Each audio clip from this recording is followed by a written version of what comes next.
이 시간 우리가 함께 볼 하나님의 말씀은 구약 성경 전도서 5장 10절부터 20절의 말씀입니다. 제가 갖고 있는 성경으로는 구약 953면 953페이지 전도서 5장 10절부터 20절의 말씀입니다.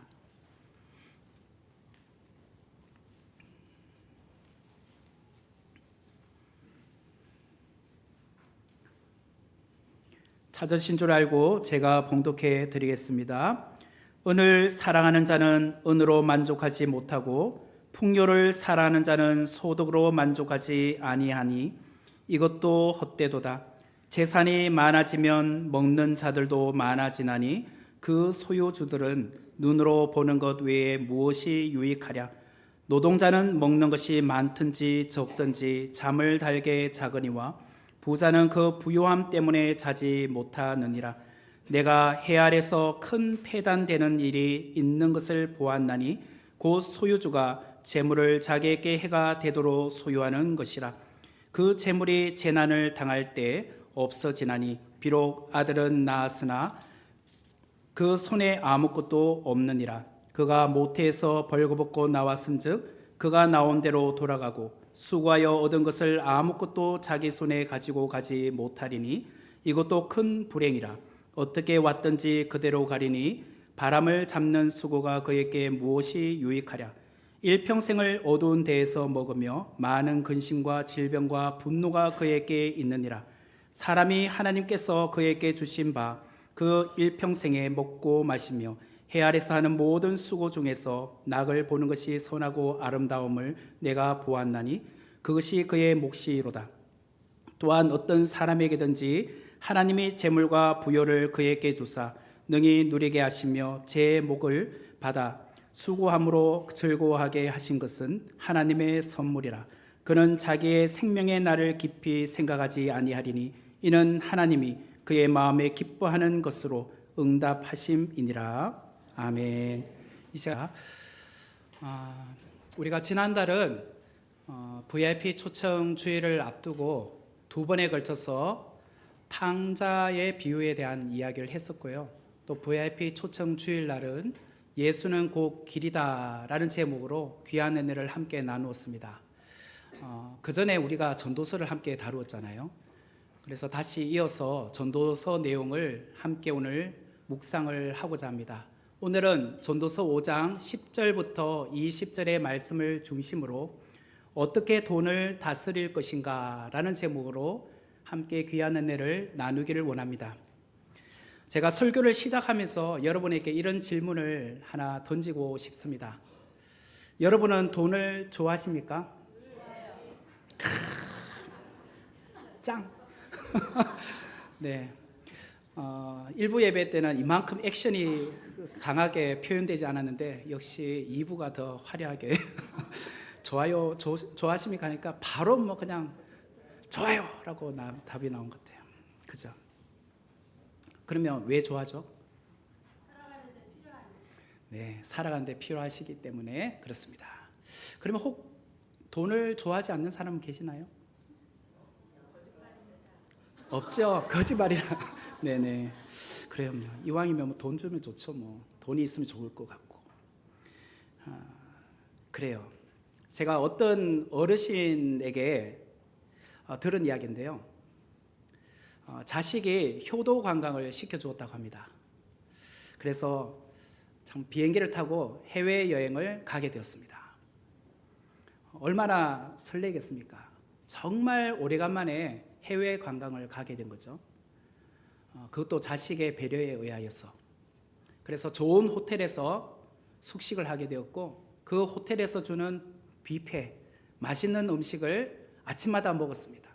그리고 낮에는 관광을 하고 또 그 관광 코스 가운데 마사지 받는 것도 있었고 정말 얼마나 시원한지 몰라요. 1시간 이상 마사지를 받고 또 사우나도 하고 그러면서 하루의 일정들을 보내면서 며칠을 보내고 이제 집으로 돌아왔습니다. 그리고 이 모든 것을 누린 다음에 그 자식에게 무슨 말을 했을까요? 이건 빨리 답이 안 나오네요. 맞아요. 돈이 최고야. 그 말을 했대요. 돈이 최고야. 그래요. 돈이 있으니까 이렇게 비행기도 타보고 좋은 호텔에 가서 숙식도 해보고 좋은 음식도 먹어보고 관광도 하고 누릴 거 다 누렸다는 거예요. 돈이 최고라는 거예요. 그런데 한번 생각해 보세요. 돈이 최고인가요? 돈을 준 아들이 최고인가요? 그럼요. 아들이 없었으면 그게 돈을 받았겠습니까? 여행을 갔겠습니까? 사실 돈을 준 아들이 최고라고 말해야 되잖아요. 그런데 돈이 최고래요. 우리도 때로는 돈을 좋아하면서 돈을 주신 하나님을 최고로 여기지 않는 것 같아요. 어버이날이나 부모님이 생신이 되면 부모가 자식들로부터 가장 받고 싶어하는 선물이 있대요. 현찰이래요. 현찰. 그것도 뭐 줄줄줄줄 이렇게 딸려서 올려오는 그 종이 현찰. 뭐 그것도 뭐 1, 2만 원이면 안 되겠죠. 최소한 100만 원 이상 돼야 되겠죠. 뭐 줄줄줄줄 계속 막 끈이 달려서 5만 원짜리 신사임당이 계속 올라와야 되겠죠. 그런데 부모만 그런 건 아니더라고. 또 자녀들도 얼마나 돈을 좋아하는지 몰라요. 평소에는 엄마 아빠에게 말을 잘 하지 않는 자녀가 돈이 똑 떨어지면요, 아빠 엄마를 찾아요. 엄마 돈 떨어졌어. 돈 없어. 용돈 줘야지. 이달 용돈 안 주나? 안 주나? 막 그렇게 말을 해요. 그런 거 보면 어린 자녀들도 돈을 좋아하는 것 같아요. 그런데 우리들도 돈을 좋아합니다. 직장 다니는 분들은 언제를 기다립니까? 월급날을 기다리죠. 월급날. 그리고 또 상여금은 언제 주나? 보너스는 있나? 우리는 늘 그런 데에 관심이 많아요. 이런 걸 보면 모든 사람들은 돈을 참 좋아하는 것 같습니다. 사실 우리가 이 세상을 사는 동안에 좀 전에 우리 김명호 권사님도 말한 것처럼 돈이 꼭 필요합니다. 돈이 필요하지 않다고 말한 사람은 아무도 없을 거예요. 그런데 오늘 전도서의 저자인 솔로몬도 이 돈과 관련하여서 말을 하고 있어요. 그는 오늘 돈과 관련하여서 두 가지 교훈을 말하는데, 첫 번째 교훈이 무엇인가? 돈을 사랑하는 사람은 절대로 만족함이 없다. 돈을 사랑하는 사람은 절대로 만족함이 없다. 이 이야기를 솔로몬이 했고, 두 번째 교훈은 돈은 절대로 안전하지 않다. 이 이야기를 해요. 그래서 10절부터 12절까지는 돈을 사랑하는 사람은 만족함이 없다. 13절부터 17절은 돈은 절대로 안전하지 않다. 이 이야기를 하고 있더란 거예요. 우리가 잘 알듯이 솔로몬은 해 아래서 이 세상 가운데 모든 것을 누려보았던 사람입니다. 아마 우리 중에 솔로몬보다 더 많은 돈을 가져본 적 있을까? 없을 겁니다. 그런데 이 솔로몬은 이 많은 것을 누려본 결과로 하는 말이에요. 나는 돈 한 번도 가져본 적이 없는 사람이 하는 것이 아니라 정말 이 땅에서 누구보다도 돈을 많이 만져보고 다뤄보고 가져보았던, 누려보았던 그 사람이 하는 말이 두 가지. 돈을 사랑하는 사람은 절대로 만족함이 없다. 두 번째, 돈은 절대로 안전하지 않다. 이 이야기를 하더란 거예요. 그러면 오늘 제가 그 두 가지에 대해서 한번 설명을 해보겠습니다. 첫 번째로 10절부터 12절 말씀에 돈을 사랑하는 사람은 만족하지 않는다에 대해서 살펴볼게요. 10절의 말씀을 보면 은을 사랑하는 자는 은으로 만족하지 못하고 풍요를 사랑하는 자는 소득을 만족하지 아니하나니 이것도 헛되도다. 여기서 은은 고대 시대의 화폐가 아닙니다. 고대 시대는 이 은을 가지고 지폐의 개념으로, 돈의 개념으로 사용을 했어요. 그런데 은을 사랑한다, 곧 돈을 사랑하는 자는 그 돈으로 만족하지 못하며 풍요를 사랑한다. 부유한 사람은 그 소득으로 만족하지 못한다라고 말하고 있어요. 여러분은 어느 정도의 돈이 있으면 만족하실 것 같습니까? 나에게 어느 정도 돈이 있으면 그래도 난 만족해. 금액이 안 나오네요. 500? 너무 겸손하신데. 예, 연봉 6천만 원. 10억? 1억? 우리 교회 성도님들은 참 이렇게 겸손하신 것 같습니다. 나는 최소한 100억 나오는 줄 알았더니 뭐 그렇게 금액이 참 작으시네요. 그래요. 뭐 10억이든 100억이든 1조든 뭐 그 정도 있으면 만족하겠습니까? 그래요. 어떤 분은 1억도 만족한다고 말할 수도 있겠죠. 그런데 미국의 갑부였던 록펠러가 이런 이야기를 했습니다. 어느 날 타임지의 기자가 인터뷰를 하면서 그에게 질문을 던졌어요. 록펠러에게 무엇이라고 질문을 던졌느냐? 당신은 현재 가지고 있는 부유함에 만족하십니까? 그 갑부인 록펠러에게 당신은 지금 갖고 있는 그 부유함으로 만족하십니까? 라고 했더니 아니요 라고 답변을 한 거예요. 그러자 다시 그 기자가 물었어요. 그렇다면 당신은 얼마만큼의 돈을 벌어야 만족하시겠습니까? 라고 했더니 록펠러가 무엇이라 했느냐? 조금 더. 조금 더. 그래요. 조금 더. 근데 이 조금 더가 기준이 없잖아요. 어느 만큼의 조금 더. 뭐 예를 들어서 본인이 갖고 있는 돈이 한 100억이다 하면 101억. 이건가요? 아닌 거예요, 지금. 선이 분명하지 않아요. 그러면 그 101억이 되면 또 조금 더. 그러겠죠. 이걸 다시 말하면 사람은 절대로 돈에 있어서 만족하지 않다는 거예요. 10절에 보면 만족하지 못하고 라는 단어를 시제로 보면은 미완료 시제로 쓰였어요. 미완료. 완료되지 않았다는 뜻이죠. 조금 더. 또 거기 가면 또 조금 더. 또 조금 더. 이게 미완료잖아요. 과거의 사람이나 오늘을 살아가는 모든 사람들은 만족하지 못하고 살아요. 무엇에? 돈에 대해서. 그래서 끊임없이 계속적으로 조금 더, 조금 더 이렇게 말을 한다는 거예요. 이 말은 돈 그 자체에는 문제는 없어요.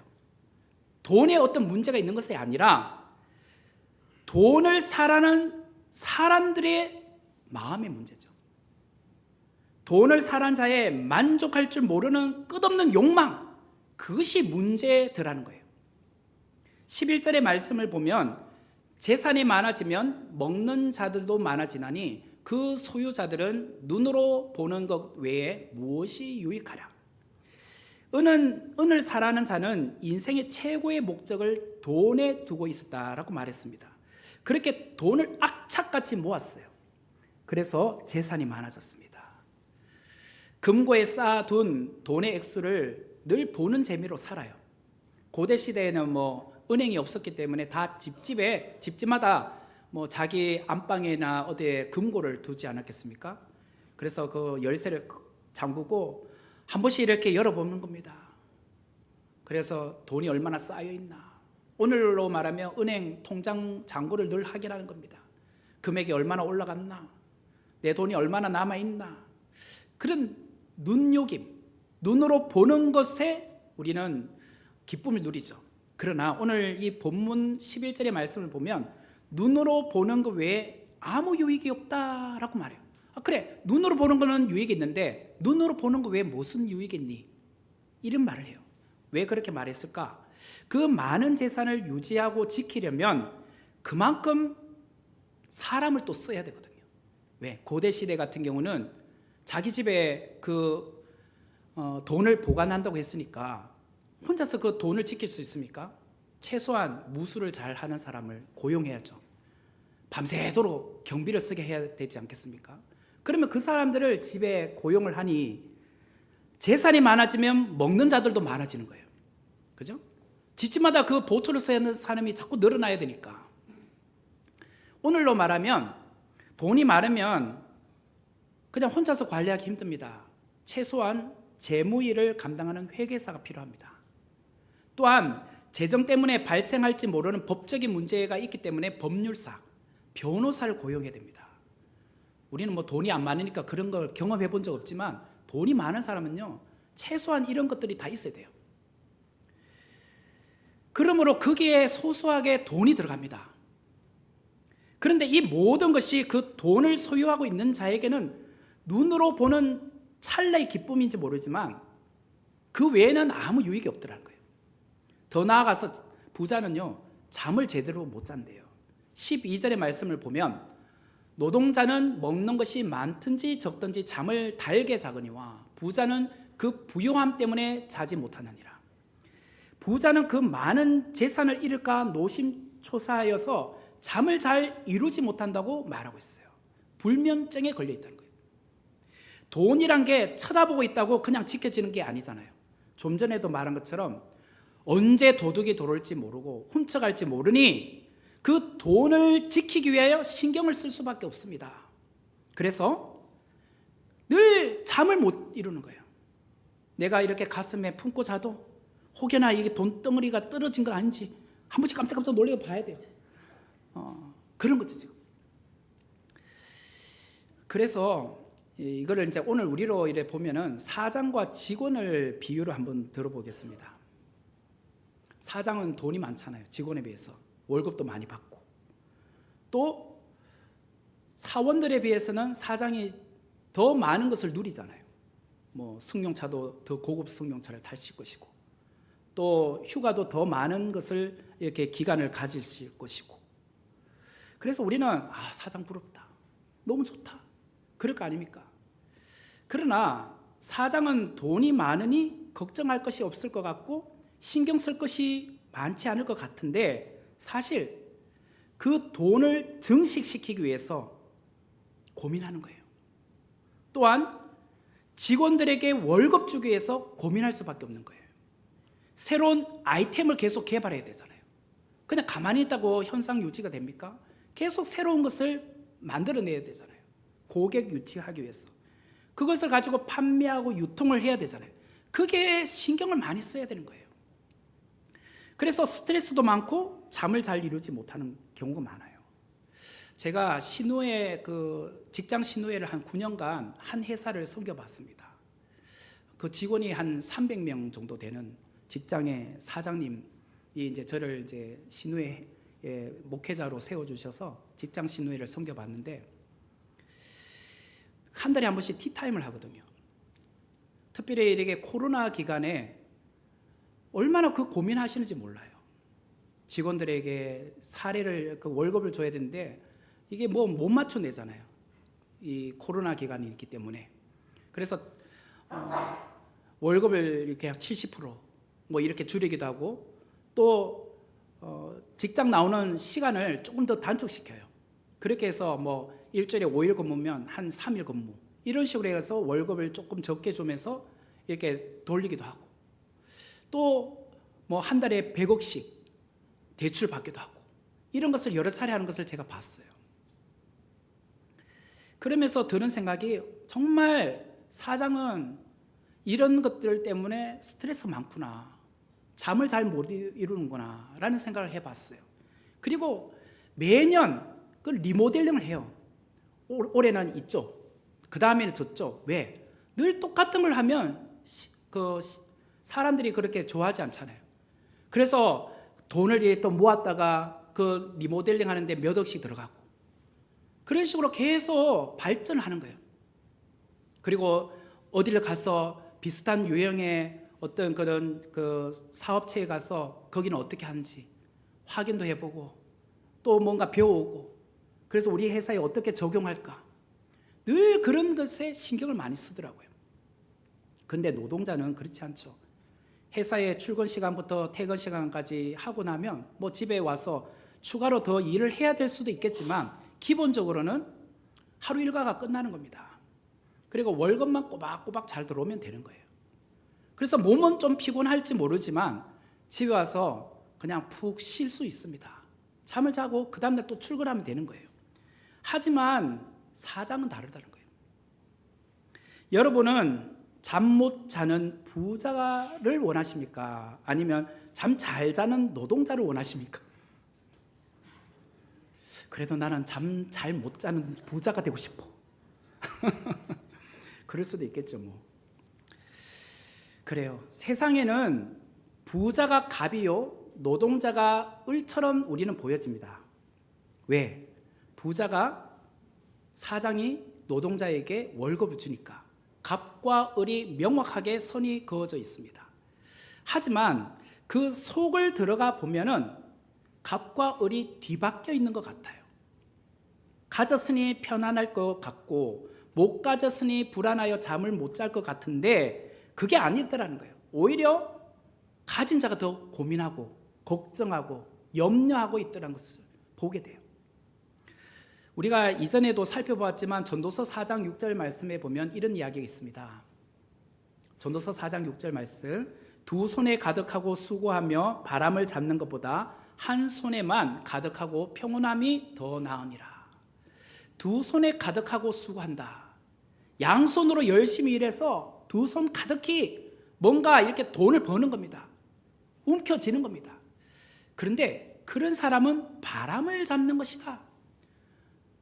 무의미하다. 헛수고다. 해벨이다. 라고 말해요. 그럴 바에는 오히려 한 손으로 가득하고 평온함을 얻는 게 낫다. 한 손으로. 그 두 손보다는 수입이 좀 적지만은 한 손으로 돈을 버는 게 낫다는 거예요. 그러면 한 손은 어디가 있어요? 놀고 있나요? 그 한 손으로는 하나님의 손을 잡는다는 거예요. 하나님의 도우심을 간절히 구한다는 거예요. 하나님을 간절히 붙들고 그러면서 한 손으로는 열심히 일하는 거예요. 그런 사람이 두 손으로 가득히 돈 버는 사람보다 더 낫다는 거예요. 이런 사람들이 더 평온하다는 거예요. 그러므로 돈을 사랑하는 자는 정말 이렇게 헛수고가 된다는 거예요. 그래서 우리가 돈을 너무 사랑하지 맙시다. 그런 자는 절대로 만족함이 없기 때문이에요. 저와 여러분은 한 손에만 가득하고 평온함이 더 나은 자로 살아야 될 줄 믿습니다. 두 번째로 돈은 절대로 안전하지 못해요. 이게 13절부터 17절의 말씀인데 축적된 부는 절대로 안전하지 못하다고 말하고 있어요. 13절의 말씀을 보시겠습니다. 내가 해 아래서 큰 폐단되는 일이 있는 것을 보았나니 곧 소유주가 재물을 자기에게 해가 되도록 소유하는 것이라. 여기 보면 큰 폐단이라고 나오는데 여기서 큰 폐단이란 문자적으로 보면 고통스러운 악을 말해요. 고통스러운 악. 내가 해 아래서라는 것은 세상에서 내가 고통스러운 일을 보았다는 거예요. 그렇다면 그 고통스러운 악은 무엇일까? 소유자가 13절에 이어서 나오는 거 보면 소유자가 재물을 자기에게 해가 되도록 소유하는 것, 이게 고통스러운 악이었다는 거예요. 무슨 말이냐? 소유자가 재물을 모으는데 자기에게 너무 해로울 정도로 너무 많이 모은다는 거예요. 자기에게 유익한지 정말 이게 해로운지 모를 정도로 너무 많은 것을 모은다는 거예요. 이게 큰 폐단이라는 거예요. 그런 이야기들 있죠. 그 축적된 부가 언젠가 나에게 부메랑처럼 돌아올 때가 있더라고요. 돈이 많으면 가정이 행복할 줄 알았는데 오히려 가정에 불화가 일어납니다. 재산이 적으면 문제가 없었는데 재산이 많아지면서 형제간의 갈등이 일어납니다. 그런 것을 종종 우리는 주위에서 봅니다. 저도 이전 교회에 장례식장을 갔었는데 그 아버지가 변호사였어요. 그래서 80 넘으신 아버지께서 평생 모은 그 돈을 이제 자녀들에게 남겨주고 갔는데 문제는 형제들 간에 그게 갈등이 심하더라고요. 장례식장이니까 왔지만 장례식장 끝나면 서로 볼지 않을 것처럼 서로 너무나도 이렇게 감정의 골이 심한 경우를 봤어요. 그것처럼 부모가 물려준 재산으로 형제간에 우애 좋았던 관계들이 깨어지는 것을 보고 그 부모가 갖고 있는 그 재산 때문에 자식이 부모를 죽이는 경우도 우리는 간혹 TV를 통해서 보지 않습니까? 그런데 전도서의 저자는 많은 재물을 가진 자가 이 세상에서 결코 넘을 수 없는 두 가지 장벽이 있다고 말해요. 많은 재산을 가진 자가 이 세상에서 결코 넘을 수 없는 두 가지 장벽. 첫 번째는 재난이라고 말하고 두 번째는 죽음이라고 말하고 있어요. 먼저 많은 재산을 가진 자가 이 세상에서 결코 넘을 수 없는 장벽, 그것은 재난이에요. 14절의 말씀을 보면 그 재물이 재난을 당할 때 없어지나니 비록 아들을 낳았으나 그 손에 아무것도 없느니라. 그 재물이 재난을 당할 때 없어진다고 말해요. 이 재난이라는 것은 불시에 찾아오는 겁니다. 예기치 않고 찾아오는 것. 그래서 갑자기 일어나다 보니까 그 많고 많던 재산이 다 한순간 사라지는 겁니다. 갑자기 화재 사건이 난다. 옆집에서 화재 사건 나는데 우리 회사까지 불똥이 띄어가지고 화재가 나가지고 온통 다 잿더미가 되는 경우도 있죠. 또 자연재해 이런 것들로 인해서 한순간 그 많고 많은 재산들이 다 없어지는 경우가 있습니다. 이 사람은 평생 재산을 모았을 겁니다. 그 재산을 모으면서 이 많은 부를 내가 이제 나이가 많으면 내 아들 상속자에게 넘겨주리라. 유산으로 남겨주리라. 회사를 넘겨주리라. 이랬을 거야 아닙니까? 근데 한순간 그 모든 재산이 재난으로 인해서 없어지니 자식에게 물려줄 재산이 없는 겁니다. 이게 많은 재산을 가진 자가 이 세상에서 결코 넘을 수 없는 장벽이었어요. 두 번째가 무엇이냐? 죽음이에요. 죽음. 15절의 말씀을 보면 그가 모태에서 벌거벗고 나왔은즉 그가 나온 대로 돌아가고 수고하여 얻은 것을 아무것도 자기 손에 가지고 가지 못하리니. 재물이 재난으로 인해서 날아가 버리는 경우도 있지만 그보다 더 심각한 넘을 수 없는 장벽은 죽음이라고 말하고 있어요. 재난은 때로는 복구가 가능합니다. 왜? 우리가 은행에 대출 받고 또 다시 일어날 수도 있죠. 그러나 죽음은 다른 겁니다. 우리가 재물 곁에서 떠나는 때가 온다는 거예요. 우리가 이 세상에서 얼마나 많은 재물을 소유하고 있든지 간에 숨을 거두는 순간 그 많고 많은 재산이 우리에게는 아무 소용이 없다는 거예요. 제가 어떤 집사님으로부터 들은 이야기예요. 그 집사님의 장모님이 소천을 하셨습니다. 장모. 그래서 입관 예배를 드리게 됐습니다. 본인이 섬기는 교회 담임 목사님을 모시고 입관 예배를 드렸습니다. 그리고 입관 예배를 마친 이후에 뷰잉, 이제 마지막으로 그 장모님의 얼굴을 보는 시간입니다. 이제 그 시간이 지나면 관뚜껑 닫겠죠? 그러면 이제 이 땅에서는 못 보는 거잖아요. 그때 이 사위인 집사님이 평소에 소중하게 다루었던, 평소에 장모님이 교회 갈 때 늘 들고 다니셨고 집에서 늘 읽으셨던 손때 묻은 성경책을 그 관 안에다가 넣었습니다. 본인은 이게 마지막 육으로 이렇게 드리는 게 좋겠다라고 생각한 거죠. 그런데 그 목사님이 지금 무엇을 하고 계십니까? 라고 본 거예요. 보시면 모르시냐고. 장모님이 평소에 쓰시던 성경책을 제가 관 안에다 넣지 않느냐고. 그랬더니 그 목사님 하신 말씀이 장모님 그 성경책 못 가져가요. 다시 꺼내세요. 차라리 장모님의 성경책을 유품으로 보관하시고 그 장모님의 신앙을 본받으세요. 그거 다 늘 필요 없다는 거예요. 갖고 가지 못하니까. 정말 그렇잖아요. 사람은 죽으면 이 땅의 모든 것을 갖고 가지 못합니다. 이집트에 가면 피라미드가 있잖아요. 이 피라미드는 이집트 왕들의 무덤입니다. 얼마나 큽니까? 그 안에 금은보화 엄청난 것들도 함께 묻힙니다.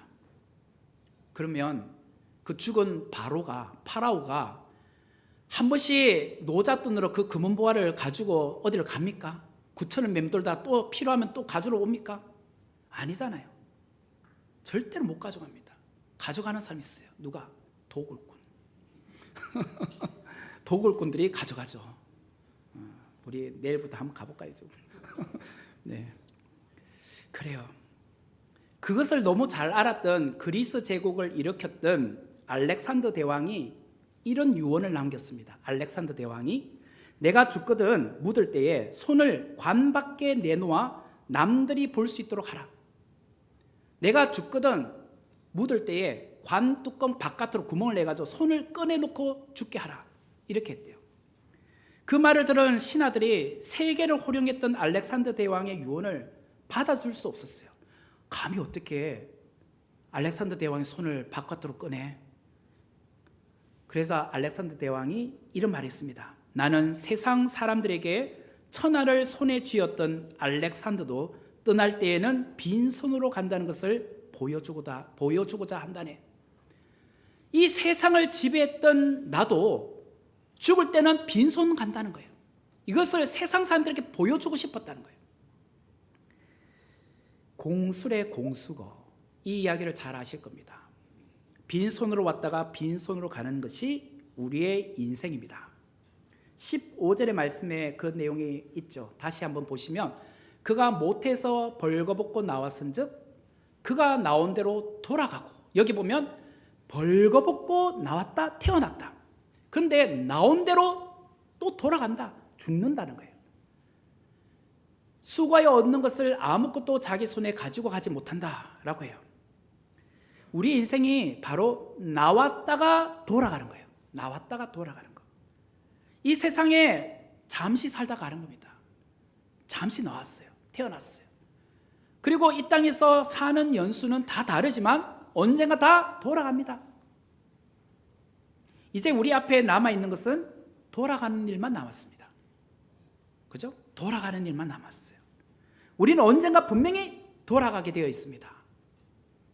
그래서 죽은 자에게 입히는 수의, 그 옷에는 호주머니가 없습니다. 여러분, 수의를 한번 자세히 보세요. 호주머니가 있는가? 없어요. 갖고 갈 수 없다는 거예요. 저도 어렸을 때 어르신들이 이렇게 돌아가시는 것을 보았는데, 그 유교 집안의 장례식 때에 본 것은 무엇이냐, 수의 옷을 입히고 그 입에다가 쌀, 생쌀, 그리고 그 동전 몇 개 입에다 딱 물리더라고요. 그렇게 하고 관 안에 넣는 것을 제가 봤어요. 그래, 그게 노잣돈이래요. 가시면서 드시고 가시면서 쓰시라고. 만약에 수의에 호주머니가 있었으면 거기다 넣어드렸겠죠. 아버님, 이거 갖고 가시면서 드세요, 쓰세요, 이렇게 하지 않았겠습니까? 없으니까 입에다 넣어드리지 않았겠습니까?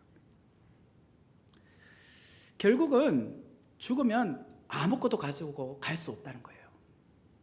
16절의 말씀을 보면 이것도 큰 불행이라 어떻게 왔든지 그대로 가리니 바람을 잡는 수고가 그에게 무엇이 유익하랴. 돈을 쌓아서 그 많은 돈을 통하여 내 삶을 영원히 안전하게 만들 수 있을까? 그거는 바람을 잡는 수고와 같다는 거예요. 해배, 안개, 연기와 같다는 거예요. 아무 소용이 없더라는 거예요. 17절의 말씀을 보면 일평생을 어두운 데에서 먹으며 많은 근심과 질병과 분노가 그에게 있느니라. 일평생 돈을 벌다 보니까 그의 인생이 참 어두워진 거예요. 기쁨이 없는 거죠. 그러니까 많은 근심과 질병과 분노만 있었던 거예요. 돈 버느라고 정말 근심했고, 그것으로 인해서 질병이 왔고, 그것으로 인해 마음이 상해져 있었고, 분노가 있고, 이게 돈을 가진 사람의 모습이라는 거예요. 이상의 내용처럼 솔로몬은 돈을 사랑하는 자는 절대로 만족하지 않다. 두 번째, 돈은 안전하지 못하다라고 말씀을 했어요. 자, 여기서 설교를 마치면 무슨 의미가 있겠습니까? 해답이 있어야죠. 해답이. 돈이면 모든 것이 가능하다고 생각하는 이 시대, 돈을 좋아하는 이 시대, 물질 만능주의 이 시대에 그러면 우리는 어떻게 살아야 하느냐 말이에요. 여기에 대한 대안이 없느냐 말이에요. 돈의 의해 지배를 받지 않고 돈의 노예가 되지 않고 돈을 다스릴 수 있는 방법은 없는 것인가? 오늘 제목처럼 어떻게 돈을 다스릴 수 있는가? 그 해답이 18절부터 20절에 나옵니다. 두 가지 나와요. 첫 번째는 하나님이 재물과 부요를 주셨다는 거예요. 하나님이 재물과 부요를 주셨다. 이것을 인식하라는 거예요. 18절 19절 말씀 보겠습니다. 사람이 하나님께서 그에게 주신 바, 여기서 하나님께서 그에게 주신 바라고 하죠. 그 일평생에 먹고 마시며 해 아래서 하는 모든 수고 중에서 낙을 보는 것이 선하고 아름다움을 내가 보았나니 그것이 그의 몫이로다. 19절 또한 어떤 사람에게든지 하나님이 재물과 부요를 그에게 주사, 여기 하나님이 재물과 부요를 그에게 주사라고 하죠. 능히 누리게 하시며, 하나님께서 주시면 능히 누린다는 거예요. 제 몫을 받아 수고함으로 즐거워하게 하신 것은 하나님의 선물이라, 하나님의 선물이라고 말해요. 자, 지금까지 이렇게 내용을 보면 10절부터 17절까지는 돈이 주는 유익하지 않는 것에 대해서 이야기했습니다. 여기 보면 10절부터 17절까지 내용을 보면 하나님이라는 단어가 한 군데도 나오지 않습니다. 그런데 18절부터 20절에 보면 하나님이라는 단어가 4군데 나옵니다. 무슨 말일까요? 이 솔로몬은 돈을 사랑하고 많은 돈을 가진 자에게 초점을 맞추다가 드디어 18절부터 하나님께로 초점을 옮기고 있습니다. 하나님이 주셔야지만 이 돈도 유익하다는 거예요. 돈을 사랑하고 많은 돈을 가진 사람에게는 아무 유익이 없다는 거예요. 그런데 그 초점을 돈은 있는데 하나님이 주신 돈이라고 생각하고 그것을 믿고 고백하는 자에게는 유익하다는 거예요. 우리가 돈을 다스리기 위해서 반드시 따라야 될 원리가 있는데 그것은 하나님께서 재물과 부요를 주셨다는 거예요. 나의 수고와 나의 노력으로 이 재물, 부함이 된 것이 아니라 내가 수고하여서 이만큼 돈을 벌었어, 그게 아니라 하나님이 주셨다는 거예요. 하나님으로부터 주어진 선물이라는 거예요.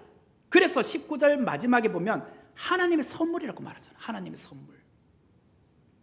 전도자는 사람이 해 아래에서 하는 모든 수고가 헛되다고 그동안 말해왔습니다. 해 아래 모든 것은 헛돼. 그런데 18절에 보면 해 아래에서 하는 모든 수고가 헛되지 않는 게 있어. 세상 사람들은 돈을 쫓아가면 헛되지만 하나님이 주신 거라고 믿으면 헛되지 않아. 하나님이 주신 것이면 그것은 선하고 아름다움을 내게 보여주는 것이야.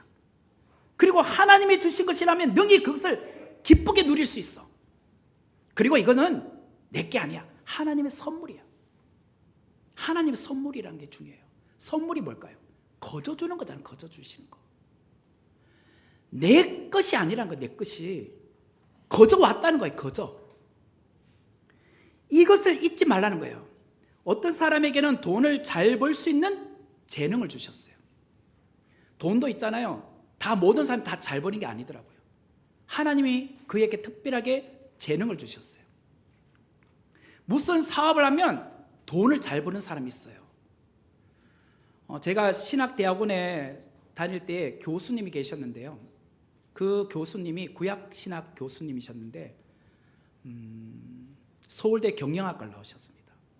서울대 경영학과 학부를 나오시고 신대원을 들어가셔서 나중에 구약신학 교수가 되셨어요. 근데 수업 중에 이런 말씀 하시더라고요. 나는 돈의 흐름이 보여. 어디에다 투자하면 돈을 벌 수 있는지 다 보인대요. 그런데도 불구하고 본인은 교수가 됐잖아요. 그걸 다 내려놓으신 거잖아요. 그런 사람이 있어요. 어떤 사람은요, 투자하는 곳마다 쫄딱 망해요. 아, 이 주식 올라가는구나 하고 하면 내가 딱 투자하는 순간 돈이 내려가기 시작해. 꼴기 시작해. 까먹기 시작해. 그죠? 근데 어떤 사람은 딱딱 정확하게 포인트를 딱딱 짚어서 투자하는 데는 돈이 탁 올라가요. 그리고 어느 정도 올라가면 딱 빼면 그때부터 또 돈이 내려가.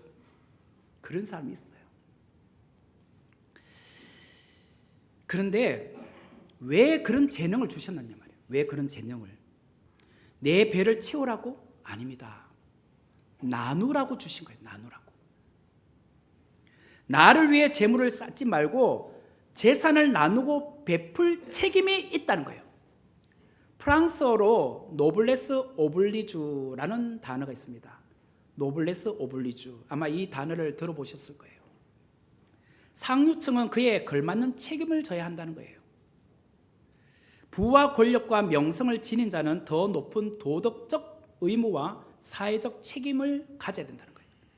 그렇기 때문에 행복은 모으는 데 있는 것이 아니라 나누는 데 있어요. 행복은 지키는 데 있는 것이 아니라 나눔에서 체험을 할 수 있어요. 나를 위하여 부유한 인생으로는 만족할 수 없어요. 나만을 위해서 부유한 삶은 평안하지 않아요. 그것을 대표적으로 보여주는 사건이 예수님께서 누가복음 12장 16절에서 21절에 어리석은 부자의 비유에서 하신 말씀이에요. 그 어리석은 부자는 나를 위하여 재물을 쌓았어요. 그때 하신 말씀, 누가복음 12장 20절과 21절 말씀에 보면은 하나님은 이르시되 어리석은 자여 오늘 밤에 내 영혼을 도로 찾으리니 그러면 내 준비한 것이 누구의 것이 되겠느냐 하셨으니 자기를 위하여 재물을 쌓아두고 하나님께 대하여 부요하지 못한 자가 이와 같으니라.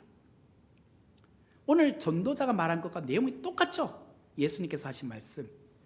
전도자가 헛되다고 탄식하는 인생은 바로 자기에게만 부유한 삶을 살기 때문이에요. 전도자는 우리에게 도전하고 있습니다. 하나님을 위하여 부유한 자가 되라. 이웃을 위하여 부유한 자가 되라.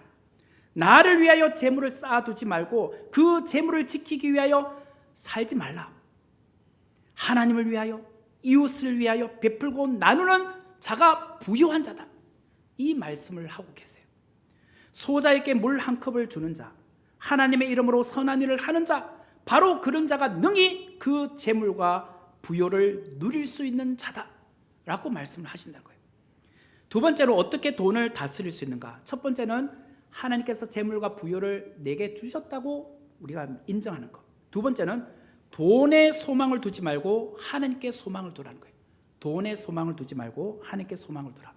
20절의 말씀을 보면 그는 자기의 생명의 날을 깊이 생각하지 아니하리니 이는 하나님이 그의 마음에 기뻐하는 것으로 응답하심이라. 여기 보니까 자기의 생명의 날을 깊이 생각하지 않는다. 이게 무슨 뜻일까? 내가 살아온 과거의 날과 내가 앞으로 살아갈 미래에 대해서 깊이 걱정하지 않는다는 거예요. 왜 그렇게 걱정하지 않는가? 20절 뒷부분에 보니까 이는 하나님이 그의 마음에 기뻐하는 것으로 응답하시기 때문이라는 거예요. 내가 과거에 살아온 인생, 앞으로 살아갈 인생을 깊이 생각하지 않고 기억하지 않고 내가 걱정하지 않을 수 있는 이유는 하나님께서 내 마음을 다 알고 계시기 때문에, 내 형편을 다 알고 계시기 때문에 나에게 가장 기뻐하는 것으로 응답하신다는 거예요. 필요한 것을 그때그때 공급해 주신다는 거예요. 그렇기 때문에 내가 걱정하지 않겠다는 거예요. 그러므로 우리는 돈에 소망을 둘 필요가 없는 거예요. 하나님께 소망을 두라는 거예요. 여러분, 돈이 없으면 죽을 것 같은데 하나님이 없으면 어떠신가요? 돈이 없으면 죽을 것 같죠. 근데 하나님이 없으면 어때요? 아까는 막 빨리빨리 대답하시더니 이제는 더우신가요? 내 통장에 잔고가 없으면 죽을 것 같은데 하나님의 은혜를 못 받으면 죽을 것 같은가요?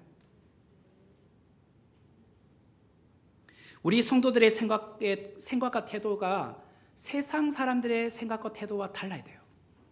세상 사람들은 돈이 없으면 죽을 것 같고 은행 잔고에 돈이 점점 줄어들면 마음이 불안하잖아요. 그러나 성도는 달라야 된다. 돈이 없어도 살 수 있지만 하나님께 나와 예배를 못 드리면 죽을 것 같아요. 은행의 잔고가 점점 줄어들어도 나는 괜찮지만 하나님의 은혜가 떨어지고 내 믿음이 떨어지면 죽을 것 같아요. 과연 우리는 그러냐 말이에요. 오늘 그냥 교회 안 가면 그만이지.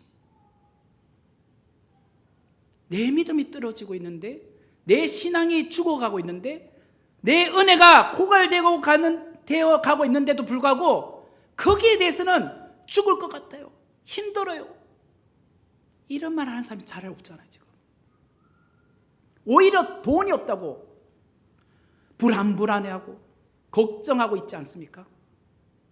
돈이 있고 없고에 상관없이 하나님께 소망을 두는 자가 바로 누구냐? 돈을 다스리는 자다. 그 말이에요. 이 이야기를 잘 소개하는 것이 디모데전서 6장 17절부터 19절에 나옵니다.